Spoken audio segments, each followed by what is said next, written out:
हिंदुस्तान के धरती के सोने का चिड़िया कहल जाला। आखिर काहे कहल जाला? ये जे सोने का चिड़ई ना उड़ेले, सोने का चिड़िया काहे कहल जाला? जंगे आजादी के लड़ाई में ईस्ट इंडिया कंपनी खाली इतने समझ नहीं, रामशीष भाई उतर पहलवान का बात बतौलन, धोखे से उन्हें मार दिया गया। आज भी उनकी लाठी की पूजा होती है। सदाफल पहलवान, धोखे से पहलवान को मार दिया गया, आज भी उनके लाठी की पूजा होती है। लेकिन याद आ गया हमें, मात्र 100 अंग्रेज आए और आकर के हिंदुस्तान में 35 लाख लोगों पर राज किए। कैसे 100 अंग्रेज? ये ईस्ट इंडिया कंपनी की स्थापना हुई। यहां के दोगले राजा मिलकर के अपनी अपनी सियासत से उनका साथ देना शुरू कर दिया था। पूरा देश गुलाम हो गया था। घर फूटो या गवार लूटे, अगर केहू के कमजोर करे के बा तो हाई वो हमार फैमिली बा, परिवार है। विजय लाल को कैसे कमजोर कर दिया जाए?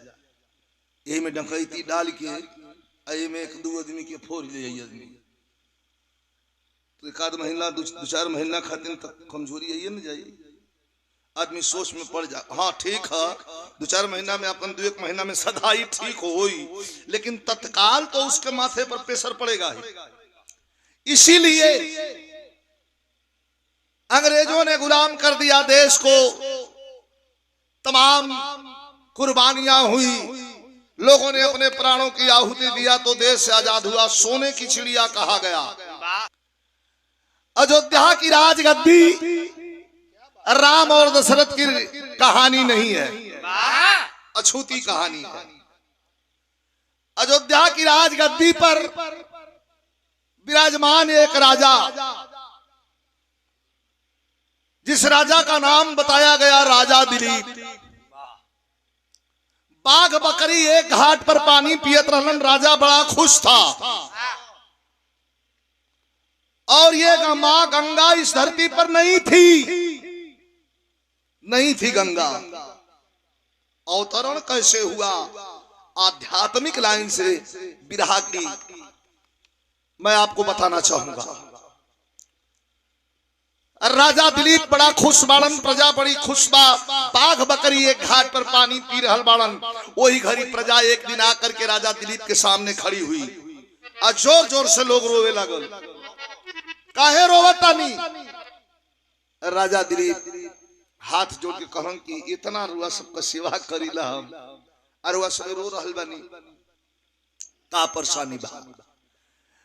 प्रजा रोने लगी कि हे राजा, रउआ बियाह कली। कहला के भाई बियाह करब हम, मेहरारू आई हमार, आनंद की प्राप्ति होगी हमें, और दुख तोहन लोग के भाई समझ में नहीं किया हो। कहला यही तो बात है राजा, तो सीधा सीधा पकड़ तड़ा, हमनी को घुमा के पकड़ तड़ा, आगे सोचे तनी जा। का आगे सोचला जा कि आपसे और शादी करके जिस रानी को लाएंगे, उस रानी से जो पुत्र धन की प्राप्ति होगी, अयोध्या का राजा होगा, और राजा होगा तो आप ही जैसा प्रतापी होगा और प्रजा का ख्याल करेगा। कोनो दत्तक पुत्र बैठा देबा गंदा खून, तो ना पता प्रजा के संगे कैसन बर्ताव करी। तो बिना विचारे जो करे सो पीछे पछताए। गरम रहा, उठा करके तलवार हाथ में और घोड़े की सवारी किया, सजा लिया सेना, और सजा करके सेना राजा दिलीप पूरब के तरफ चला और घोर संग्राम हुआ। लड़ाई के मैदान में और रुंड मुंड से मैदान पटने लगे। तो पहले का कोनो बिया ऐसा ना रहे भैया कि बिना लड़ाई का होखे। लड़ा सा बेटी वाला या बेटा वाला पक्ष का आधा से ढेर काट मार जाए तब जाके बिया होगा।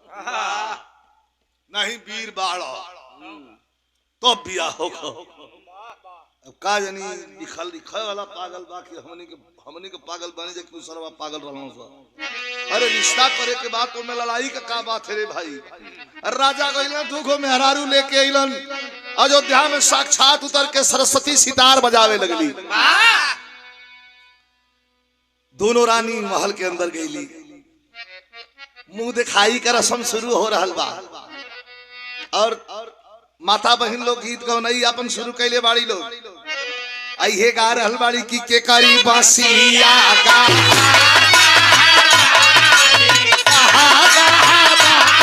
अरे कवन पुनरुरिया गीत गवनई हो रहल बा। राजा बड़ा खुश बाड़न। अरे भाई तू को मेहरारू लियाइल बाड़न वही गैलरी में घूम रहल बाड़न, बहुत खुश होवन। अब तो ले इतने में इतना भैया बैठल बानी। हर इंसान के हृदय दो भागों में बटा है, एक यलिंद और दूसरा नील है। एक सकारात्मक है और दूसरा नकारात्मक नकरे वाला है। एगो मन राजा से सब प्रश्न कर रहल बा कि बियाह करके दूगो मेहरारू लेला है, ठीक कैला हुआ। तो एगो जी दिल कहता कि ना एकदम ठीक कैला है, एगो दिल कहता ना ना ना ना ना। कपिल मुनि के आश्रम में जला देहल गइल बनन तोहार खानदान का लोग वही तरह लोग का आत्मा भटक रहल बा। ए महाराज अब तो हाई दुगो मेहरारू लिया के भोग विलास में लिप्त होके जाता बा, शर्म नहीं खे तोहरा। राजा पर भाभी होके लागल नकारात्मक दिल। इतना हावी भइल कि राजा उठ करके पसीना पसीना हो गया और जोर से चिल्लाया, खबरदार मंत्री इधर आओ। मंत्री जी ने कहा जी सरकार सुहागरात की तैयारी चल रही है, कहना सब कैंसिल कर दो। कैंसिल कर दी? कहना दोनों रानी को एकांत में हमारे पास भेजो। मंत्री डालना खबर महल में नरुनिया जाके कहलस कि दोनों जना तैयार हो जा। हबू आयल हो बोलाओ थो दिनों में। दोनों रानी अपने में बतियावे लगली। अरे बाप रे बाप, दुनिया सुहाग रात बितावे ले, इरजवा पौआल सुहाग दिन बिताई कारे। अपने में बतियावत दोनों रानी चलताड़ी सा। राजा बरामदे में खड़े हैं। जो ही दोनों रानी आकर के हाथ जोड़ती हैं कि राजा काहे के बलौली हैं। अरे महाराज तनी रात होके दे। राजा कहते हैं नहीं, हमसे गलती हो गई, हो सके तो हमें माफ कर देना। जब रानी तनी से इतना घूंघट में रली से घूंघटवा उहार देनी। कहला कौन गलती? तनी ध्यान से सुना भैया, ध्यान इधर उधर न जाए। कौन गलती रहुआ से भइल बा? कहला गलती है भइल बा कि तोहरन के हम लिया देहली, लेकिन एगो काम अधूरा बा, ओके पूरा करे के बा। कहा तो का हुकुम बा? कहा हुकुम नहीं के, अइला समर्पण बा। निकाल करके अपना राज मुकुट एक रानी को दिया, राजा दिलीप, और चाबी का बड़ा वाला गुच्छा निकाल करके दूसरे रानी को दिया। कहा कि अब तोहन हाई राजपाट देखिया जा, अब हम जाता नहीं, हमारा खानदान के लोग कपिल मुनि के आश्रम में जौन जलावल बेल बा उनका आत्मा तृप्त नहीं भई, वो लोग के तृप्त का व्यवस्था करब। दोनों रानी पैर पर गिर पड़ती हैं और रो रो करके राजा से गुहार लगा रहल बाड़ी कि हे राजा ठीक बार हुआ चल जाई वैसने मन बात। अरे महाराज एक महीना रुक जाई, राउर देहल निशानी जब हमनी के उद्र में हमनी के कोख में पले लगी तो आराम से रुआ चल जाई। लेकिन राजा कहला ना, एक मिनट नहीं रुकूंगा। अब जात जात एगो बात और कहलो। अभी बतिया तब सुन के गुस्से बोरी राजा कहत कि अब तो हम जात नहीं, तो हो सकत पतिव्रता धर्म का पालन कर लिया जा, एगो गद्दी का वारिस तैयार कर लिया जा। दोनों रानी भक्का बन के ताकत आड़ी सब पतिव्रता धर्म का पालनो करे के बा, एगो गद्दी का वारिसो तैयार करे के बा। अरे भाई ईटा पत्थर से लड़का ना हुई, लड़का पैदा करे खातिर स्त्री पुरुष का जरूरत बा, दोनों बेकत के जरूरत बा।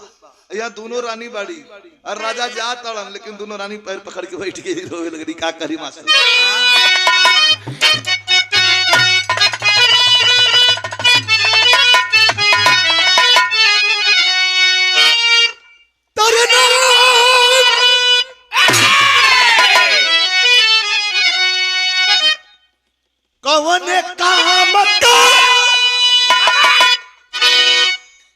दोनों रानी राजा के पैर पर बैठल बाड़ी, कहताड़ी एक पैर पर एक रानी, एक पैर पर एक रानी।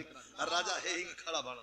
वाह का कहलन का कि कौन काम का जवानी है, अरे रवानी की बिना, अरे रवानी की बिना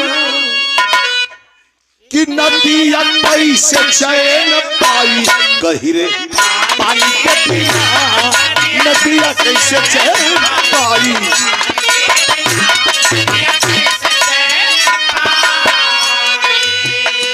तो पहले कहताड़ी से छाया बात बा। हे राजा सुना, नारी का सिंगार नारी का सिंगार होला मार के सनुरा।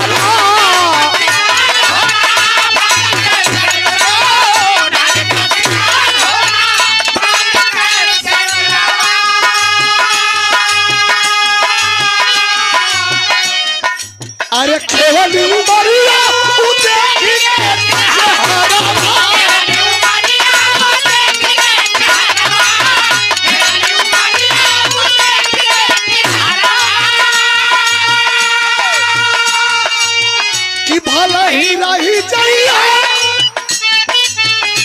भला ही रही जाइए गोरीरा सोना चांदी के बिना, अरे सोना चांदी के बिना नदिया कैसे चैन पाई, गई पानी के बिना।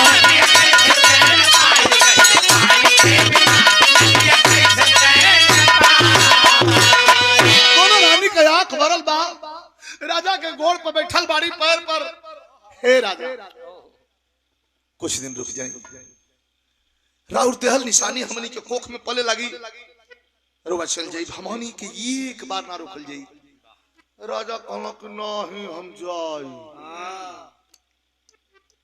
राजे बाणों के रोकी नहीं तो दुगो जी सोझे मारे का काम है कि बतियावे का काम है।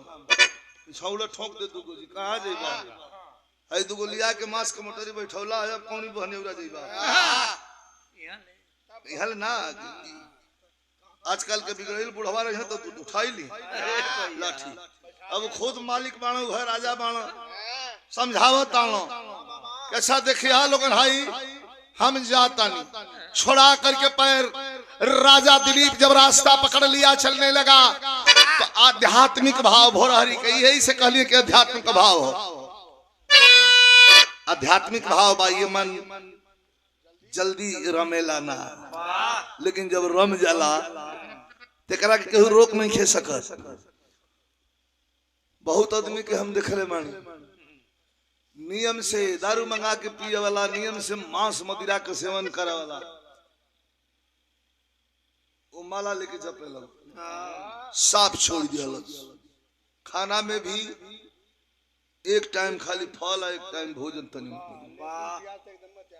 लहसुन प्याज तक छोड़ दो आदमी। कहा कि मन है, ये मन पर कवि प्यारेलाल लिख रहल बानी कैसे मास्टर।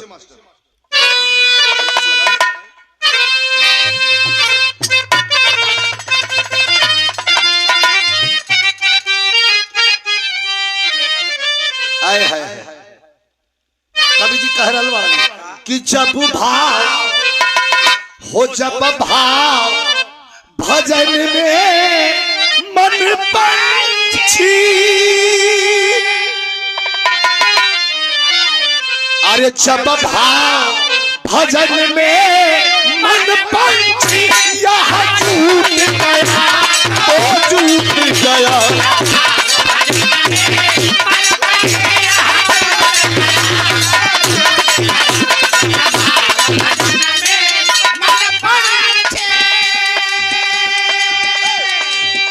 राजा तब धीर बढ़ाए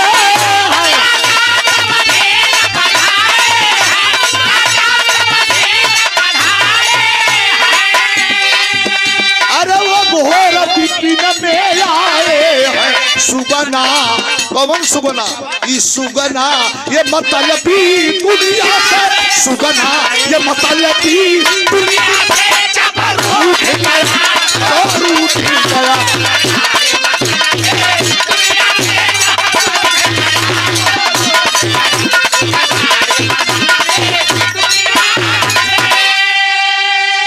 राजा तब धीर बधाए है। कपोल काल्पनिक बात नहीं खे, ये हमनी का वेद बतावेला, पुराण बतावेला। राजा दिलीप दोनों रानी को छोड़ करके और बता करके चलते हैं कि पतिव्रता धर्म का पालन कर लिया जा, एगो गद्दी का वारिस तैयार कर लिया जा। दोनों रानी दांत पीस के रह गई। दूर तक राजा चले जा रहे हैं दिलीप, और दोनों रानी खड़ी होकर ताकताड़ी सा। बड़ी पुरान फिल्म का तर्ज लगल, फिल्म का नाम नया दौर। कैसे तर्जमा मास्टर?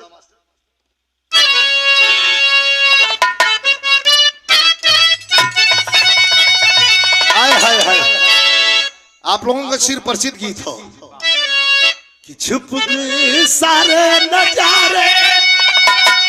इससे बढ़िया बिरहा का भाव कवि जी का लिखत हूं कि डूब गई नैया किनारे।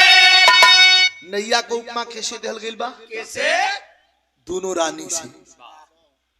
अब माझी का उपमा कैसे दिल गई बा? कैसे? राजा से। कितना खूबसूरती से कवि परोस रहल बाड़न कि डूब गई नैया किनारे, अरे माझी से कुछ बात ना भई। डूब गई नैया किनारे, अरे माझी से कुछ बात ना भाई। पायल चमके चूड़ी कंगन से बात ना भाई।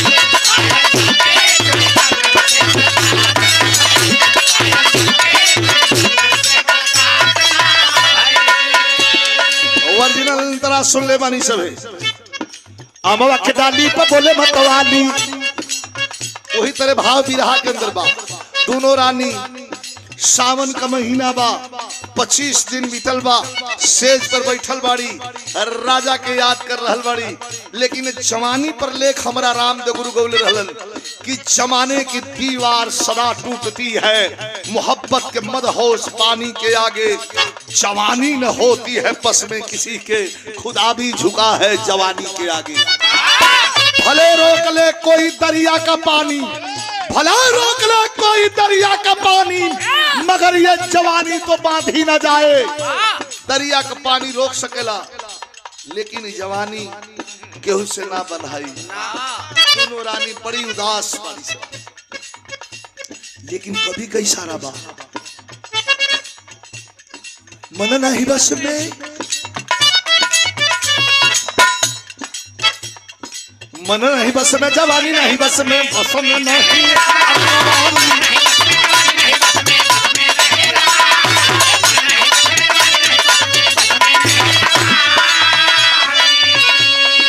दोनों रानी सेज पर बड़ी तकिया का छीना छीनी कर रहा बाड़ी। अरे दोनों सेजिया पतड़ बेजस मछलिया हो,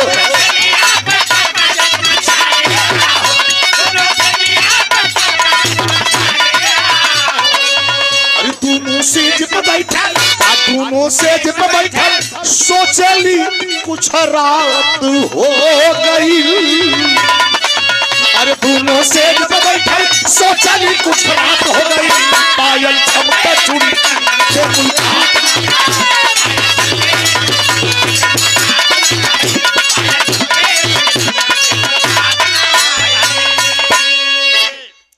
दोनों रानी सेज पर बैठ के अपना दिन के झंखा ताड़ी सब। ये राजा के याद करे लगली कि ठीक से हमने का सूरतियो ना देख पौनी जाइए महाराज। चली गई ना जात जाते को बात कहो तोरा ख्याल बा हो तो दूसर की कहल चिक्का। अरे ना सुनलू हा जात जात कहलो हा राजा कि पतिव्रता धर्म का लोग पालन कर लिया, एगो गद्दी का वारिस लोग तैयार कर लिया। तो कहते कि पागल है, ये कैसे हुई? पतिव्रता धर्म का पालनो करे के बा मतलब कोनो मर्द से छुई है मौत, एगो गद्दी का वारिसो तैयार कर लिया। ये कैसे होई? एगो रानियों में बड़ी जौन बात उन समझदार रहल, कह कि सुनो, जहां विश्वास बा वही जो रिश्ता बा। एक बात बता दूं, इतना भैया बैठल बानी, रिश्ता चाहे पति पत्नी का हो, रिश्ता चाहे जो भी हो, रामाशीष भाई, हर रिश्ता में अगर विश्वास है तो वो रिश्ता मजबूत है। विश्वास नहीं तो उस रिश्ते की बुनियाद हिलती रहेगी बराबर, वो रिश्ता किसी काम का नहीं। दोनों रानी सेज पर बैठल बाड़ी, अपना में राय करताड़ी सब कि चला विश्वास का मंथन करी जा। दूसर की रानी कहलस किए भैया, दही का मंथन सुनले रही हो, बात का मंथन सुनले रही हो। ए रामकुल भाई, समुद्र मंथन सुनले रही हो, ये विश्वास का मंथन तो से का पूछी, तू तो वह मंथन कैले बड़ा जिंदगी भर।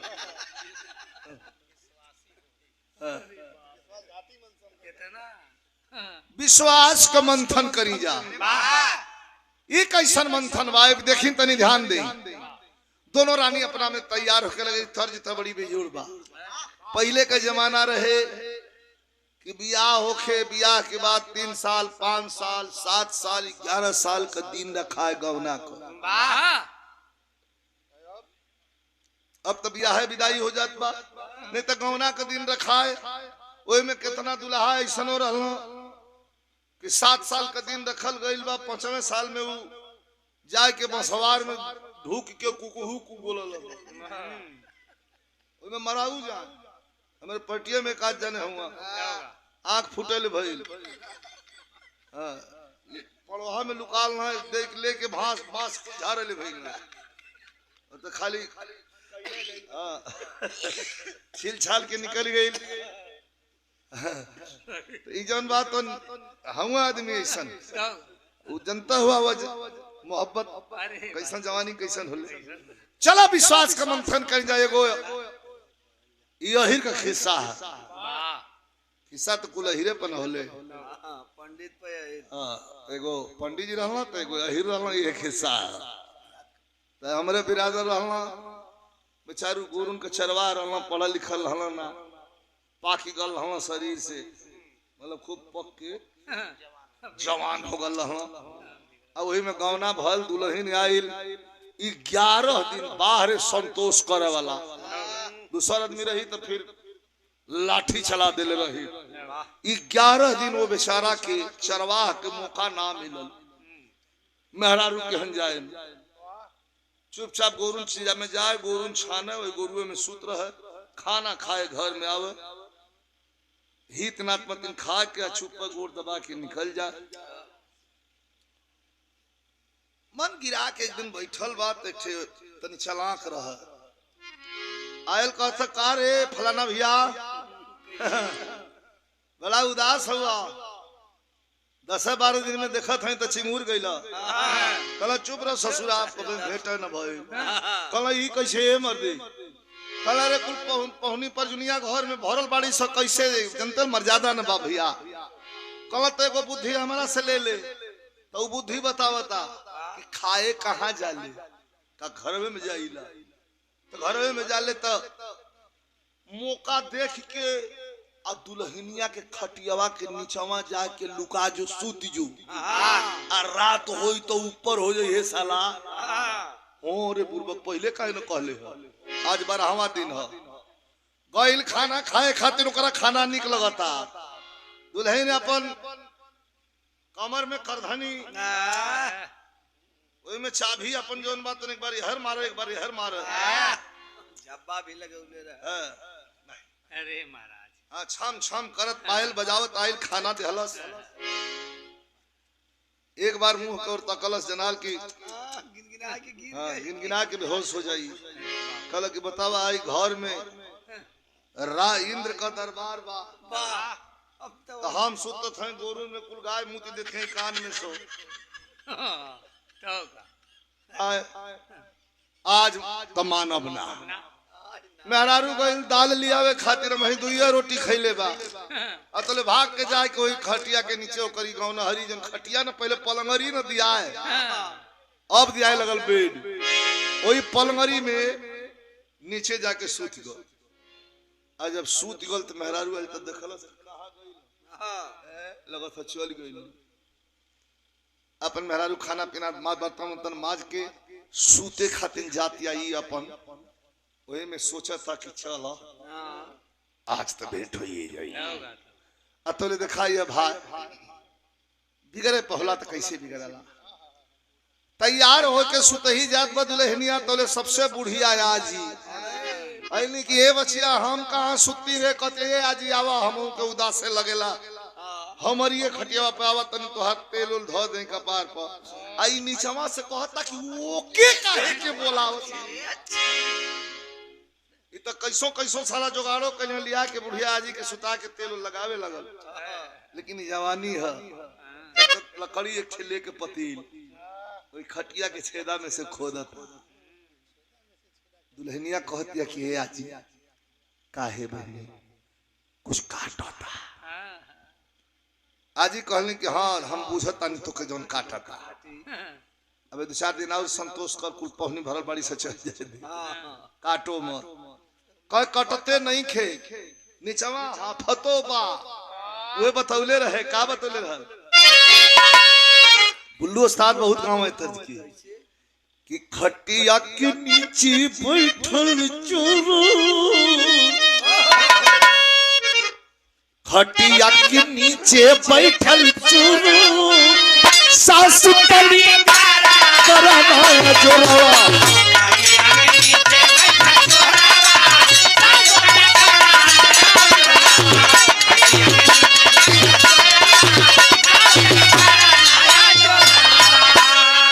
अब विश्वास का मंथन का करते कल की आओ दोनों रानी अब तो चलिए गए भैया धीरे बहिया में बहिया धरो दोनों रानी कहते कि बहिया में बहिया धरो चला सखी करल जाती हौल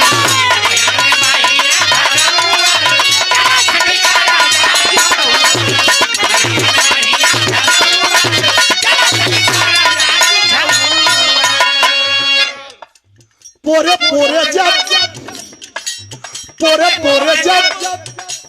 काम देव झूठी गईल दरिया के पानिया के भाग टूटी गईल कईल दरिया टंगे पर चढ़ौआ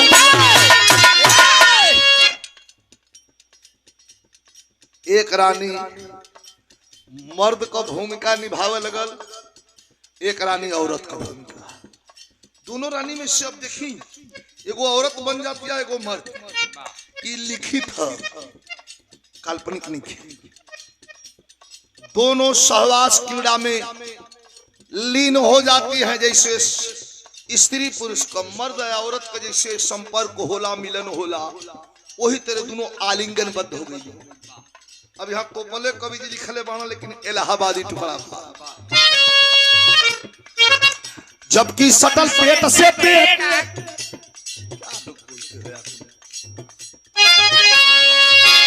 जबकि सटल पेट से पेट पूरा नाम बोले हाथ उठाओ तुम भीतर के क्या बिगाड़ दिले जबकि सटल पेट से पेट हचते मिलल गेट से गेट जबकि सटल पेट से पेट हच दे मिलल गेट से गेट आ लेट ना तनिक भइल हो खेला जल मठाना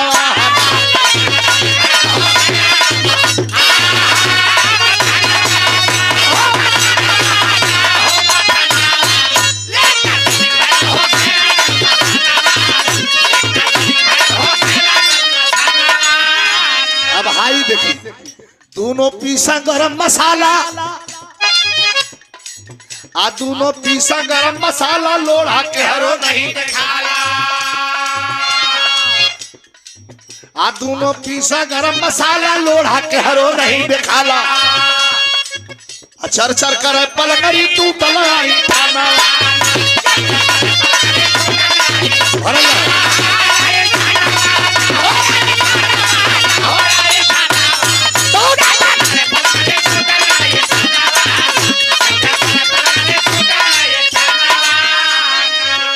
बरसल रिमझिम झीसी, बरसल रिमझिम झीसी, धर कलबा दुनहुन का सीसी। सब कुछ कवि जी लिखले बानी लेकिन बंद बा, एकदम अंदर तक डूब के लिख देले बानी। तनी समझ छाया बात कुछ ऐसा लिखले बानी कि हम ओपन ना कर सकीला। दोनों रानी आलिंगनबद्ध हैं। बरसल रिमझिम झीसी, धर कलबा दुनहुन का सीसी। दांत का हंसे बतीसी भइले जब मिलन। अब यहाँ कजरी में से तनी से चोरी है। हमारे उस्ताद लोग गावत रहो एक एक खड़ी कजरी कहल जा। ये खाली बनारस में गवाइल कैसे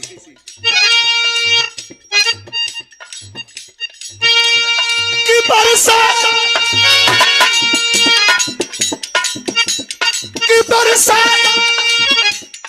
ननद सवतिया बोली, बरसा ननद सवतिया बोली, सुन के लगे जिया चोली याद दिलावा ऐसा रंगा दवनवा। हाय हाय हाय दवनवा, अरे बन के दर्दी सवनवा। यही में से तनी सा चोरी के ले था। घर कल बाढ़ क जवई पानी,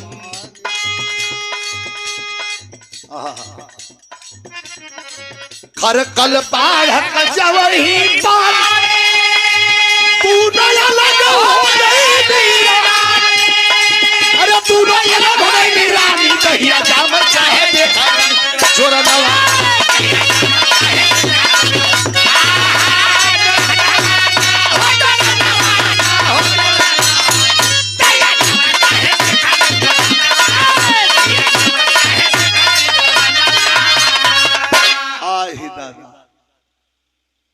जवन रानी औरत को भूमिका निभावत रहे।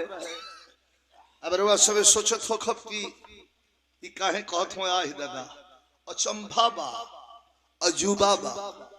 भैया भैया भैया भैया जवन रानी औरत को भूमिका में रहे उ रानी गर्भ धारण कली हलस।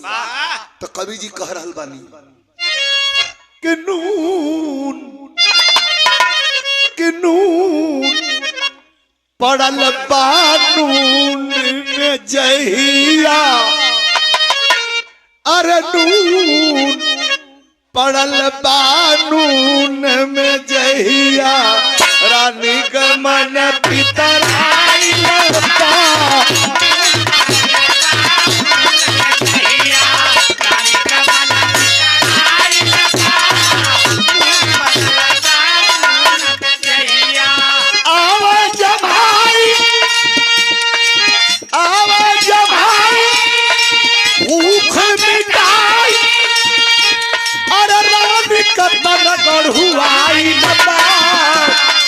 ठीक समय से रानी उधर, अरे ठीक समय से रानी उधर से सुंदर ललन प्रकटाई।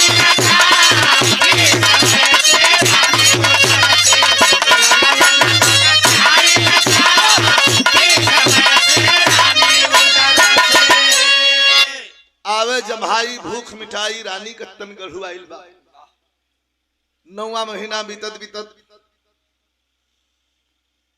जवन रानी औरत को भूमिका निभौले रहे एक पुत्र धन को प्राप्त करती है। लड़का तो भइल लेकिन एगो लेकिन बा, वो लड़का संपूर्ण रूप से तैयार बाटे। आंख बा, नाक बा, कान बा, कपार बा, पेट बा, पीठ बा, हाथ बा, गोड़ बा, सब कुछ बा, लेकिन एक चीज नहीं खे। कौन चीज ना बा? तू जो सोचत हुआ तो हो, लेकिन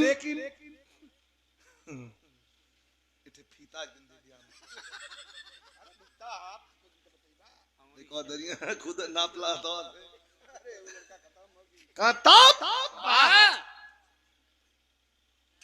अगर विज्ञान के हिसाब से सवाल के हल कैल जाए तब वो हल हो जाए। वो लड़का के शरीर में सब कुछ बा हड्डी नहीं खे। बरुआ सब सोचत हो कि विजयलाल कहत हूं कि विज्ञान के हिसाब से भी हल हो जाई। जी हाँ, स्त्री पुरुष के संपर्क से मतलब रज और वीर्य, वीर्य पुरुष से और रज स्त्री से, ये दोनों मिला करके हड्डी और मांस के शरीर की संरचना होती है। लेकिन यहाँ वीर्य का पते नहीं खे पहलवान, रज रज से वो लड़का पैदा भला, वीर्य का पता ही नहीं। कल जमाना वो दूसरा था, वो जमाने में रहलो तो जाके पहले हाथ उठाता कि हमसे ले ला।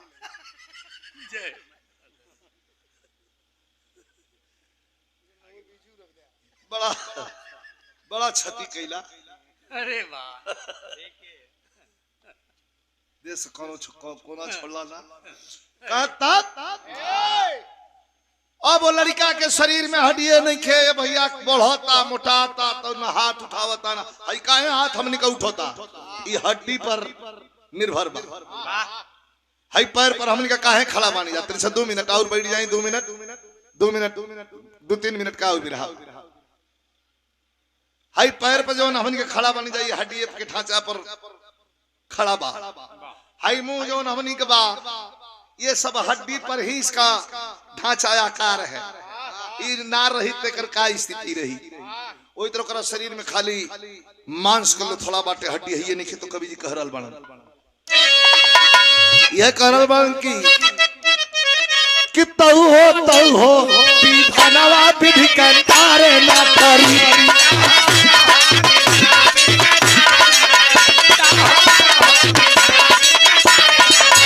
भाईले मांस के लथड़ा, भाईले मांस के लथड़ा मारे भाईले, अरे भाईले मांस के लथड़ा में निर्मित सुगनवा विधनवा विधि के तारे।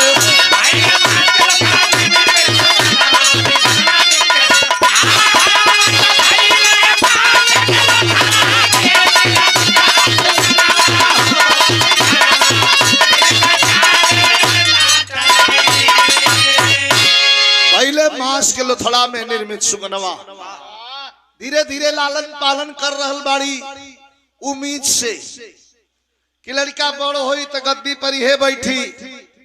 अब हमनी का टेंशन दूर हो गई बा।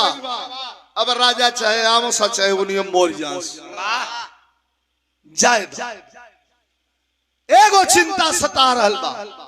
लड़का तो भाई लेकिन हाथ उठावता न, गोड़ उठावता न, बैठता न, बकैया चलता, उ खाली जैसे जोक सरकेले वही तरह खाली घुसकता।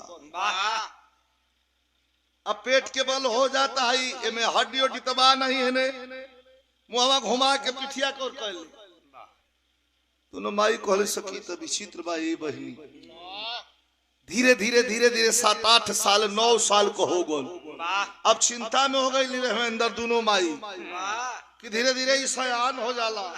दाढ़ी मोछ कुला जाले कर, दाढ़ी मोछ से ढेर चिंता ना।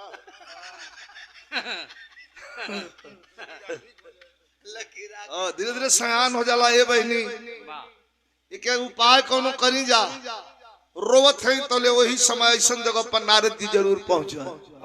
आ गई नारद जी नारायण नारायण कर मांग लो काम पैसा है रोवतारू। लड़का के ले जाके गोड़ में सुता देली आ नारद जी से कहली कि हे नरदल्ली भगवान, कौनो दुनिया का ऐसा ला इलाज बीमारी नहीं खे जौन तोरा से ठीक ना होई। फूल के कुप्पा हो गई कहा हो तो ठीक, हम चाहब तो हो जाइए। दोनों रानी गोड़ धर लेली से कहली कैसे ठीक हुई है। कहा चल जा सरजू नदी के किनारे नहाए खातिर 4 बजे भोर में एगो ऋषि आवेला। और ऋषि का नाम बाष्टा बक्र मुनि। शरीर का अंग 8 टेढ़े 8 जगह से टेढ़ बा, हचकत भचकत चलल, घुसकत घुसकत बड़ा देरी के बाद 1 किलोमीटर पहुंचल। उतना देरी में 3 घंटा लगल। उन्हीं की अगर पैर से लड़का छुआ जाई तो करी देह में हड्डी हो जाई, हमार चैलेंज है। दोनों रानी उठाती हैं सरजू नदी के तट पर अष्टावक्र मुनि के कुटिया के समीप जा करके बच्चे को सुला करके झाड़ी में छिप गई। हर एक सांस में भगवान का नाम बाकी हे भगवान। मुनि जी तने अपना पैरवा से छू देतन तो हमारा लड़कवा के देह में हड्डी हो जाई। मुनि जी हचकत भचकत चलल आगे जहां लड़का रहे वही से ब्रेक ले ले ब्रेक लगता ना। अरे हटो हटो। अब उ लगल मुंह घुमा के ऐसे ऐसे कर। मुनि जी कहला अरे साला हम 8 टेढ़ हई ऐसे रिगावत कारी। देखी गलत फहमी हो रहल बा। एगो तर्ज लग गई। कौन तर्ज हम मास्टर?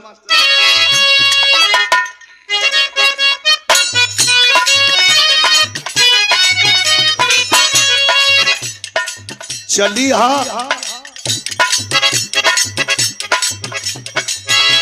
हा बजरिया अरे चलिया बजरिया में बच के। अरे चलिया बजरिया में बच के कहीं धक्का लगे ना आगे का सोचा गुजरिया हो। साट मती मारा तू सट के कहीं धक्का लगे ना। ये तो तर्जमा। लेकिन मुनि जी का सोचत हूँ। सोचा मुनि जी गुस्सियाई। सोचा मुनि जी गुस्सियाई चिढ़ावेला हमके।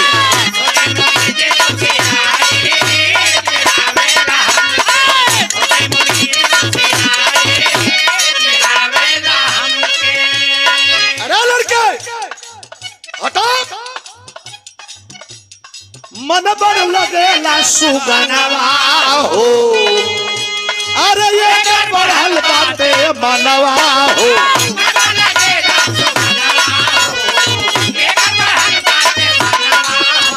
अरे भाई कोई गार्जियन हो तो उठाओ इस लड़के को हटाओ वरना बहुत बुरा हो जाएगा। मेरे स्नान का समय खत्म हो रहा है। रास्ते में इसको हटाओ। जब केहू ना आला दोनों माई वही झाड़ी में बैठ के मना रहल बाड़ी कि हे भगवान हमारे लाल के मुनि जी अपना पैरवा से छू देतन तो भाग रूपी जवन किस्मत दबाइल बाऊ किस्मत खुल जाई। मुनि जी बार बार लड़के के करीब पहुंच गए। डांटा तो हटो। अब मुड़िया मुहवा गांठ के और गिनावे लगल। कमरिया के से उठा के ऐसे ऐसे करे लगा। मुनि जी कहला अरे साला रिगावता कुसिया के। मुनि जी कहला ए 8 टेढ़ रहल एक लात भाग के सारा बेर लगा। फिर घुमा के जाके मुनि जी की ओइ लड़का के एक लात मारो। पैर लगल जवने भागिया हो सीधी हो गई शरीरिया हो।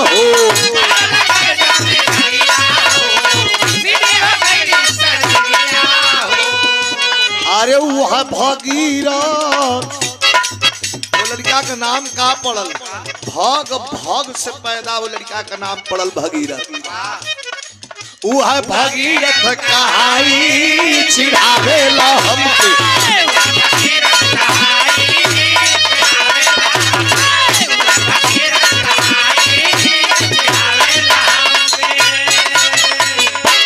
भग से पैदा वो लड़का का नाम पड़ल भगीरथ।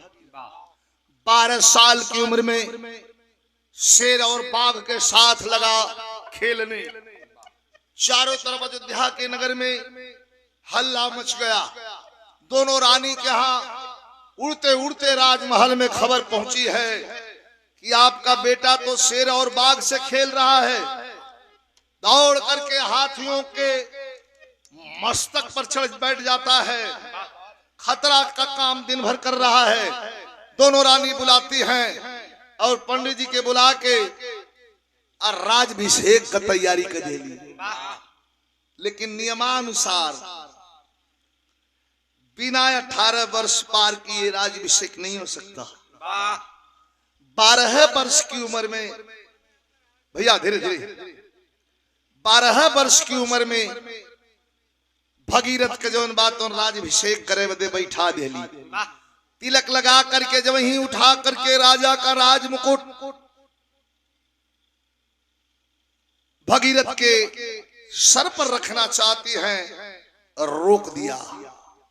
कहा मां क्षमा करो मां, ये मैं नहीं पहन सकता। कहा बेटा तुम्हें राजा बना रही हूं। कहा मैं राजा नहीं बन सकता मां। कहा काहे? कहा जवन काम हमार बाबूजी अधूरा छोड़ले बड़न करा के पूरा करे के बाद। दोनों रानी भड़क करके लाल हुई। अरे तेरा दिमाग खराब है, हमनिया का तोर माई बनी जा, हमनिया का तोर बाबूजी ऐसन बाबू रे। कलश की ना जात जात बाबूजी कह के जौन गई रही कि पतिव्रता धर्म का पालन कैली है जा, एगो गद्दी का वारिस तैयार कैली है जा। तो उन्हीं के वचन वाणी से उनकी पुण्य प्रताप से आशीर्वाद से हमें धरती पाई बनी। बाबूजी का अधूरा काम हमारा पूरा करे के बाद दोनों रानी भक्का भगीरथ की तरफ देख रही हैं, लेकिन कह के चला मास्टर बढ़ जाता।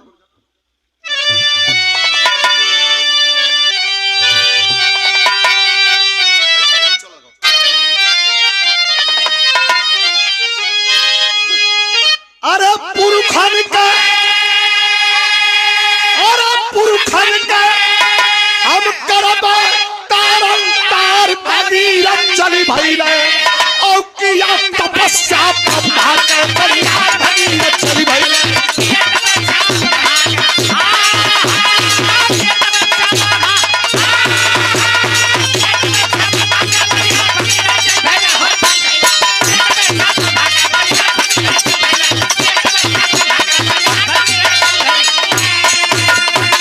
किया तपस्या ब्रह्मा के बढ़ियार भगीरथ चली भइले। दोनों रानी रोकती रह गई, रोती रह गई, लेकिन वह भगीरथ नाम का बच्चा जैसे राजा गए थे वैसे ही सारे आभूषण और कीमती वस्त्र को निकाल करके दोनों रानी के पास दे करके एक छुनी, एक ठे धोती, एगो पीतांबरी गमछा लेकर के उसी दिशा में निकल पड़ा जिस दिशा में आज के 12 वर्ष पहले उसके पिता निकले। जाकर के परम पिता ब्रह्मा की तपस्या शुरू किया है। बिरहा सुनने वाले साथी जरा ध्यान दीजिएगा।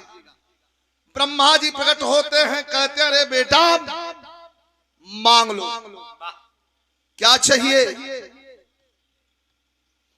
कलश की राजा है, तोरा से कुछ मांग खातिर ना आईली है, लेकिन तू जो गुंडई कैले बड़ा। ब्रह्मा जी कहा हम का गुंडई कैले बनी रे बाबू? कहना ही है जो गंगा माई के रखले बड़ा कमंडल में ब्रह्मलोक में, उनका के धरती पर छोड़ दो। संसार के एगो जगतरनी भवतरनी माई मिल जाई हन, अजीव का तरन तार होत रही में हमरो खानदान तरा जाई। ब्रह्मा जी कहन कि बेटा तोरा बात से हम खुश बानी, छोड़े के तो हम कमंडल से जाके अब छोड़ दे।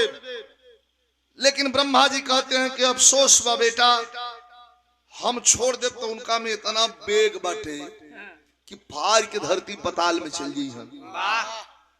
चिंतित हो गया, का तब का करी? का बस भगवान भोले शंकर देव आदिदेव महादेव के अलावा कोई रास्ता नहीं। फिर भगवान भोले शंकर की तपस्या, एक पैर पर खड़ा होकर के ओम नमः शिवाय का जाप शुरू किया।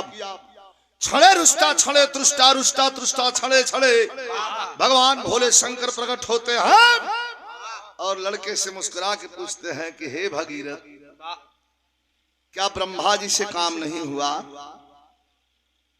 हंसे लगल लड़का, कहत कि हे परम पिता, ब्रह्मा जी से काम भय रही तो तोहरा के याद कैले रहती। वो तो छोड़े खातिर तैयार बाड़न, क्यों ये धरती पर अड़ही वाला निखे, रोकही वाला निखे। तनी कोशिश करके रोक देता तो हमार काम हो जाए। भगवान भोले शंकर कहते हैं ब्रह्मा जी से कि छोड़िए आपने फोटो में कैलेंडर में भी देखा होगा, ब्रह्मलोक से गंगा जी चली हैं, छोड़ दिया गया है कमंडल से। ब्रह्मा जी ने छोड़ा है, एक पैर आगे एक पैर पीछे करके, हाथ में त्रिशूल लेकर के और जटा फहरा करके भोलेनाथ ब्रह्मलोक की ओर ऊपर ताक रहे हैं। ये मुद्रा है और ऊपर से चल रही है। तो कवि जी भाव लिखते हैं, अरे खोल जटा, अरे खोल जटा को दिया है त्रिपुरार भगीरथ, अरे खोल जटा को दिया है त्रिपुरार भगीरथ। चली भैया और चली धरा पर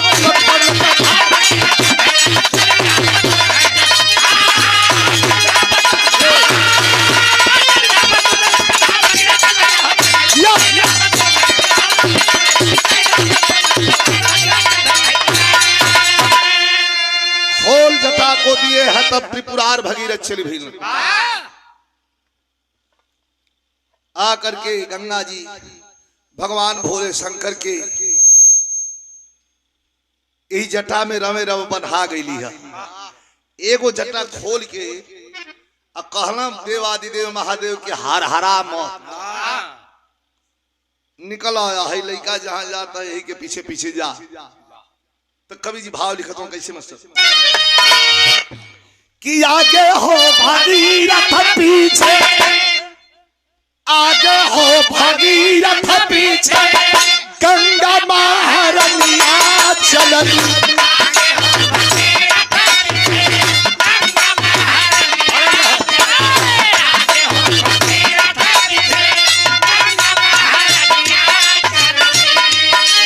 अरे काशी के नगरिया में पहुंचल जलधार,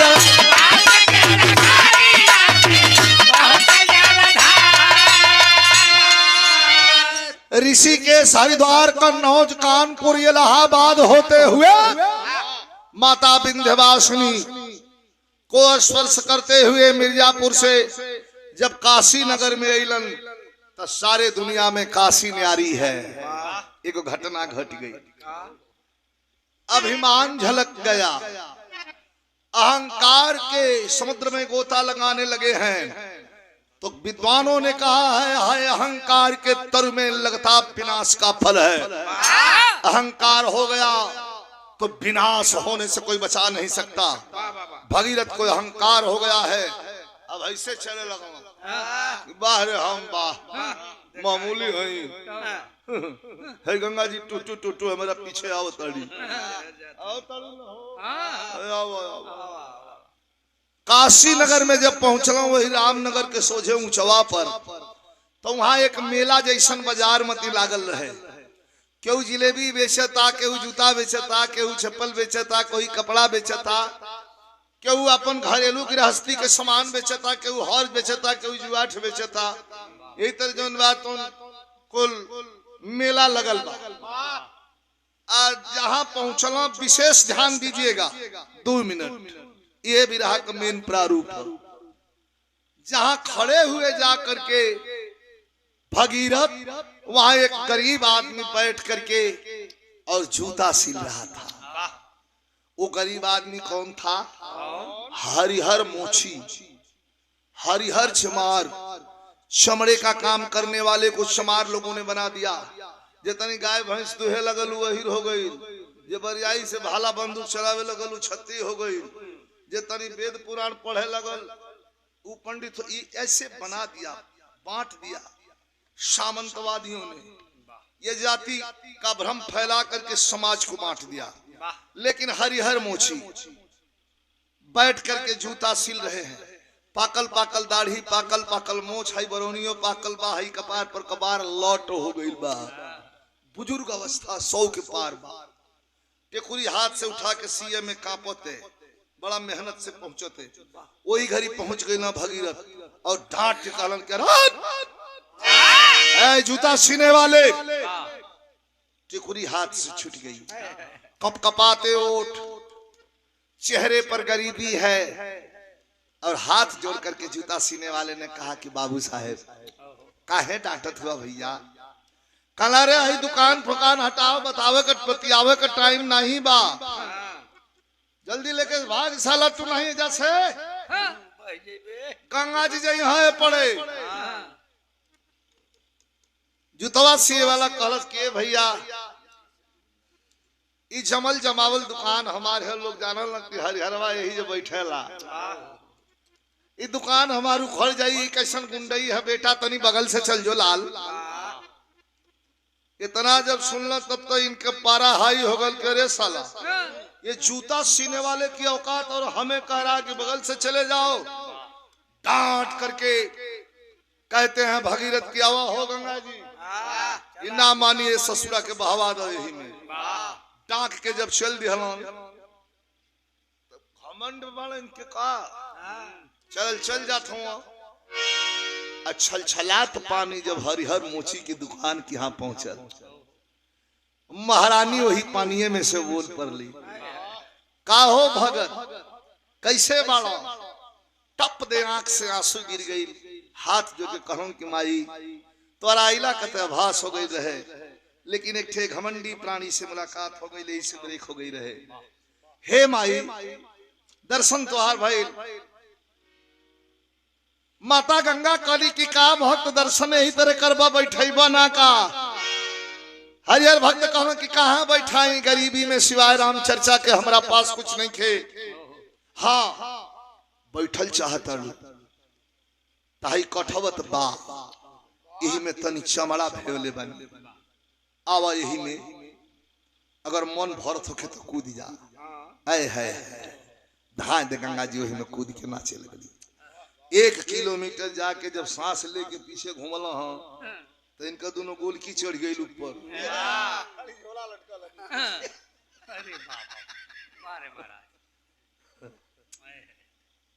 देखला तो गंगा जी है नहीं की रोआसा हो गई, जैसे लड़कन को खिलौना हेरा जाला तो रोवे न सो मामा बिचकाओ न सो कोई के फिर बता माई पूछी बेटा का भइला,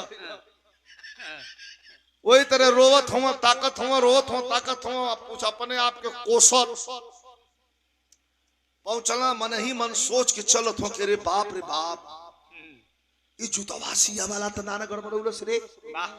पहुंच गए हरिहर मोची के दुकान के पास, जाके हाथ जो के कहना कि ये चाचा, कहला हाँ बेटा बड़ा गर्मी में रहले हा, ठंडा हो गई गर्मी, कह चाचा छोड़ दी, कहला इकाई में घूमताड़ी महारानी ले, लेकिन एक बात याद रहे यह बनारस है, यही बनारस है। हैसन जूता सिए वाला हर 2 कदम पर मिली, उठा के ठेल दे ब्रह्म लोग धली, हाँ खानदान थराते रह जाई। गोड़ पर गिर करके साष्टांग दंडवत किए हैं, अभिमान चूर हुआ लेकर के चले हैं। तब तौले हरिहर मोची काठावत से, हरिहर मोची काठावत से छोड़ दे हलत पनिया भैया।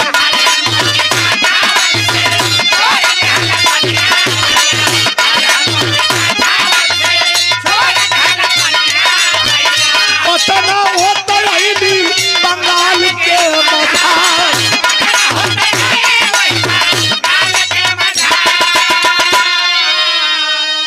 बनारस से चले हैं कैथी होते हुए, गाजीपुर शहीदी धरती को छूते हुए, मंगल पांडे चित्तू पांडे वीर लोरिक की धरती बागी पलियां को स्पर्श करते हुए, वीर कुंवर सिंह की धरती बक्सर को स्पर्श करते हुए, आरा दानापुर होते हुए, पाटली पुत्र अशोक सम्राट की धरती को छूते हुए, जब आगे बंगाल झारखंड को पार कर बंगाल में जब पहुंचला हाँ तो धरती और आई गई, आगे धरती नहीं खे।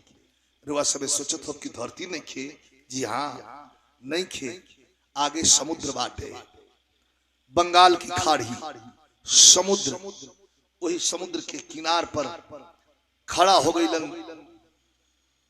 भगीरथ। महारानी हंस के कहली कि अब हमरा बदे आदेश, कहला कि हे माता अब यही जो बंगाल के खाड़ी में रुआ स्थान ले ली। गंगा जी धाए दे बंगाल के खाड़ी में कूद पड़ली, और जब बंगाल के खाड़ी में गंगा जी कूदली हा तेगो चर्चित स्थान भइल, इ वेद में भी विदित बा। कौन स्थान भइल मास्टर?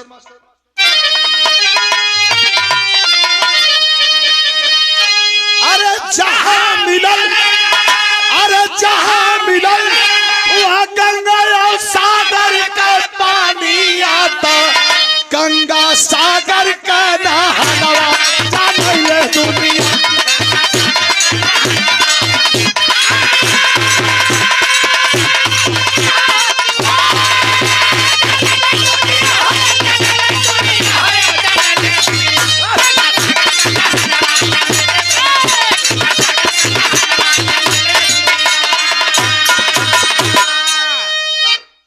जहां मिलल हुआ गंगा और सागर के पनिया।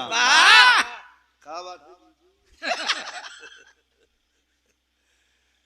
जहां मिलल हुआ गंगा और सागर के पनिया, गंगा सागर के नहनवा जाने ले दुनिया। बतावल जाला कि सब तीर्थ बार बार गंगा सागर एक बार। ये गंगा सागर के नाम से वो स्थान भइल जहाँ गंगा जी कुदल बड़ी। लेकिन बंगाल में यहाँ से गंगा जी गंगा जी गंगा जी गंगा जी बाड़ी। झारखंड पार जब बंगाल में पहुंचेली तो जानत नहीं हर भागीरथी के नाम से जानल जाली। 12 बजे ले पूरा पश्चिम बहेली गंगा जी बंगाल में। अब 12 बजे के बाद फिर पश्चिम पूरब हो जाली। वजह समुद्र का ज्वार भाटा। तो कभी कहो कि जहां मिलल है गंगा और सागर के पनिया, गंगा सागर का नहनवा जाने ले दुनिया। अब गंगा सागर स्नान का फल तनी से एक लाइन में बता दी। ये गंगा सागर का स्नान हमनी का अपना माई बाबू, दादा दादी, चाचा चाची, सास ससुर जे बुजुर्ग अवस्था में बाटे ओकरा के ये स्नान हमनी का करवाई ला जा। अय स्नान का फल का बा? एह जन्म का कयल पाप कटित होला, अगले जन्म के मुक्ति का व्यवस्था हो जाले। ये वेद में अंकित है, विदित है, लिखित है। ये जन्म का कयल पाप कटित होला, अगले जन्म के मुक्ति का व्यवस्था हो जाले। हरि अनंत हरि कथा अनंता कह गए गुरु बिहार, स्वर्ग चंद्रिका कभी बचन तब हो विधानवा विधि का तार माता।